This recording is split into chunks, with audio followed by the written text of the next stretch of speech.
So in this video we'll be finishing off exercise 7.3, question number 3rd, 4th and 5th. In question number 3rd, it's given that two sides AB and BC, AB and BC and the median AM of one triangle ABC are respectively equal to sides PQ, QR and median PN of triangle PQR. Show that triangle ABM is congruent to triangle PQN and show that triangle ABC is congruent to triangle PQR. Fine. तो इस question में देखो हमारे पास एक ये side है, second ये side और फिर ये मीडियन का मीनिंग क्या होता है, ये बेस को बाइसेक्ट कर रही है और फिर ये ट्रायंगल ABC कंप्लीट किया गया है. सेम चीज़ यहाँ पे एक और ट्रायंगल है हमारे पास,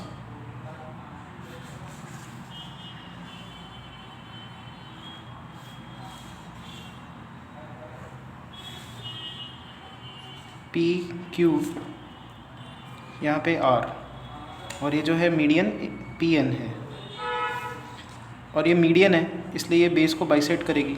अब BC और QR इक्वल है, ये दिया हुआ है तो इनके ये सेक्शंस भी इक्वल होंगे, तो इसको भी हम लोग डबल डैश, इसको भी डबल डैश से रिप्रेजेंट करेंगे. This point is M and AM is equal to PN, ये दिया हुआ है. Is also given that AB is same as PQ. तो आराम से लिखा जा सकता है triangle ABM is congruent to triangle PQN.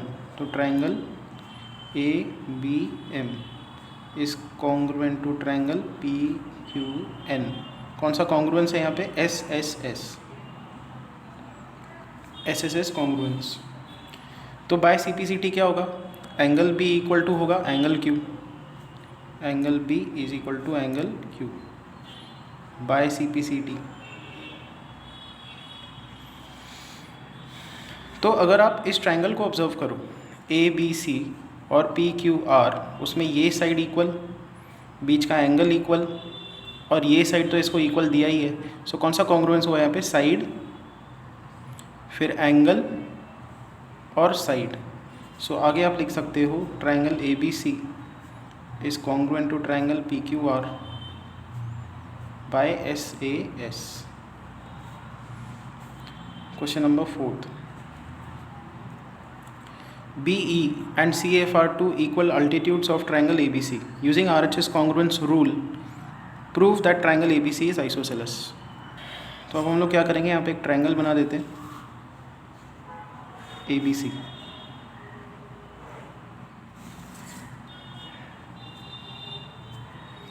उसके बाद दिया है कि BE and CF are two equal altitudes.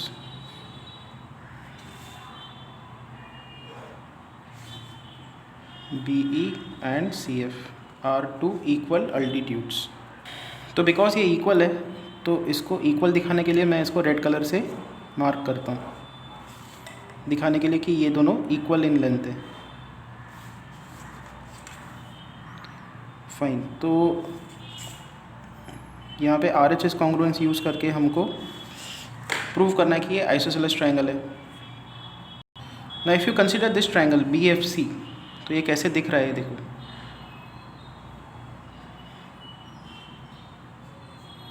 BFC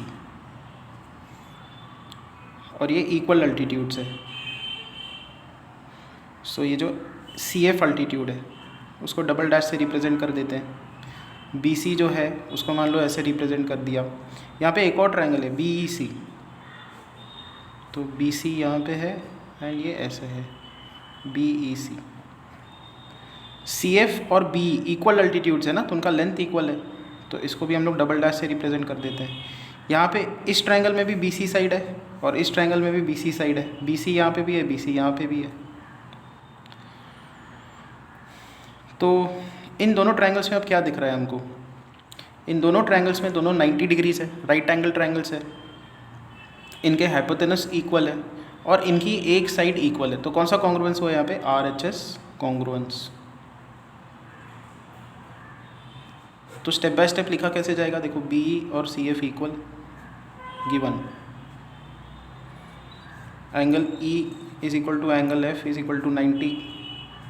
Again it is given because they are altitudes. या ऐसे लिख सकते हो B and CF are altitudes.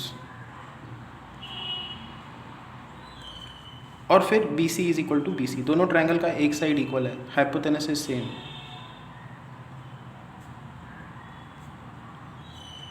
या hypotenuse is equal. Therefore you can write triangle BFC is congruent to triangle BFC. आपने ऐसे लिखा है ना, तो यहाँ पे आपको CEB लिखना होगा, ठीक है. तो CEB तो कौन सा कॉन्ग्रुएंस है यहाँ पे? RHS. बाय CPCT क्या होगा? Angle C will become equal to angle B. मतलब बाय CPCT क्या होगा कि ये वाला जो एंगल है वो इक्वल टू होगा. अब देखो ये एंगल किसके बीच में है? ये एंड इस डबल डैश के बीच का एंगल है. यहाँ पे डबल डैश और ये वाला साइन यहाँ पे, तो इसको इक्वल होगा. So these two angles are equal. तो यहाँ से क्या मिलेगा? Angle C is equal to angle B. या इधर अगर दिखाया जाए तो ये एंगल C और ये एंगल B इक्वल है, तो हम लोग क्या लिखेंगे? Base angles are equal. Base angles are equal. Therefore triangle ABC is isosceles. इसके बाद आप ये भी लिख सकते हो कि AB लेंथ और AC लेंथ इक्वल है. Therefore triangle ABC is isosceles. Next is question number 5th. ABC is an isosceles triangle. ABC is isosceles triangle with AB is equal to AC. ये दिया हुआ है. Draw AP perpendicular to BC to show that angle B is equal to angle C. To show angle B is equal to angle C. तो इसका diagram बनाते हैं. Triangle ABC is isosceles.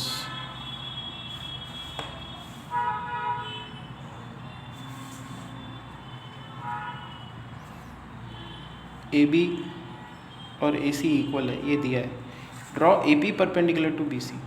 तो हमको AP perpendicular to BC draw करना है. तो यहाँ पे अगर आप इस ट्रायंगल को ऑब्जर्व करो, BAP, ट्रायंगल BAP को अगर आप देखो और इस तरफ ट्रायंगल CAP को देखो, तो यहाँ पे एक साइड दोनों में सेम है और ये हाइपोटेनस है. तो AB is equal to AC. यहाँ पे हाइपोटेनस इक्वल है, ये दिया हुआ है.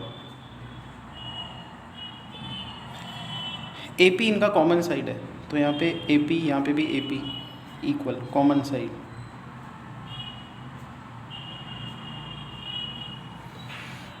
और इस तरफ एंगल P, यहाँ पे भी एंगल P. दोनों में ये जो एंगल P है ये 90 है. ये क्यों है? क्योंकि AP परपेंडिकुलर है BC को. तो यहाँ पे हाइपोटेनस, एक कॉमन साइड, और दोनों के दोनों 90 डिग्री है राइट एंगल ट्रायंगल से. तो कौन सा कॉन्ग्रुएंस हुआ यहाँ पे? RHS. तो आप लिख सकते हो triangle BAP is congruent to triangle CAP. Congruence का नाम RHS कॉन्ग्रुएंस. तो बाय CPCT क्या होगा? बाय CPCT ये एंगल B और ये एंगल C इक्वल हो जाएंगे. तो angle B is equal to angle C by CPCT. और यही हमको प्रूव करना था कि एंगल B और C इक्वल है. तो यहाँ पे ये एक्सरसाइज हमारी ख़त्म होती है. नेक्स्ट लेक्चर में हम लोग रिमेनिंग सम्स देखेंगे, रिमेनिंग कंसेप्ट्स देखेंगे इसके आगे के.